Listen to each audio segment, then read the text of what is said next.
চট্টগ্রামের হালিশহর বি ব্লকের বিডিআর মাঠ ঘিরে গড়ে উঠেছে একের পর এক অবৈধ ফুটপাত ও টং দোকান। স্থানীয়দের অভিযোগ, মাঠের চারপাশ দখল হয়ে যাওয়ায় দিন দিন নষ্ট হচ্ছে খেলাধুলার পরিবেশ। এমনকি মাঠে প্রবেশের পথটুকু অনেকাংশে সংকুচিত হয়ে পড়েছে। স্থানীয়রা জানান, যে মাঠ তরুণ প্রজন্মকে মাদক ও সামাজিক অপরাধ থেকে দূরে রেখে খেলাধুলার মাধ্যমে সুস্থ জীবন গড়ার সুযোগ করে দেওয়ার কথা, সেই মাঠের আশপাশ এখন ধোঁয়া, কোলাহল ও বিশৃঙ্খলার কেন্দ্রস্থলে পরিণত হয়েছে। অবৈধ দোকানগুলোর সামনে নিয়মিত ধূমপানের আসর বসায় কিশোর কিশোরীরা মাঠে এসে স্বস্তি বোধ করে না। অভিভাবকদের অভিযোগ, খেলার অনুকূল পরিবেশ না থাকায় অনেক শিশু কিশোর ধীরে ধীরে মাঠ বিমুখ হয়ে পড়ছে।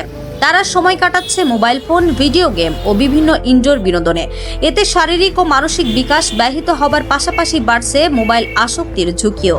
সচেতন নাগরিকরা বলছেন, একটি খেলার মাঠ শুধু বিনোদনের স্থান নয়, এটি একটি সুস্থ সমাজ ও সচেতন প্রজন্ম গঠনের গুরুত্বপূর্ণ মাধ্যম। তাই মাঠ সংলগ্ন অবৈধ দখল উচ্ছেদ করে খেলাধুলার পরিবেশ ফিরিয়ে আনতে দ্রুত প্রশাসনিক পদক্ষেপ নেওয়ার দাবি জানিয়েছেন তারা। তাদের মতে, একটি মাঠ রক্ষা করা মানে ভবিষ্যৎ প্রজন্মকে সুস্থ ও ইতিবাচক জীবনের পথে এগিয়ে নেওয়া।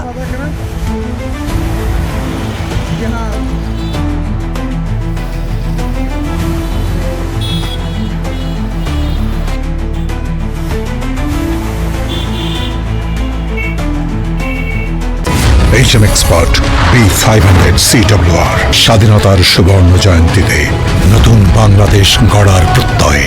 HM Steel।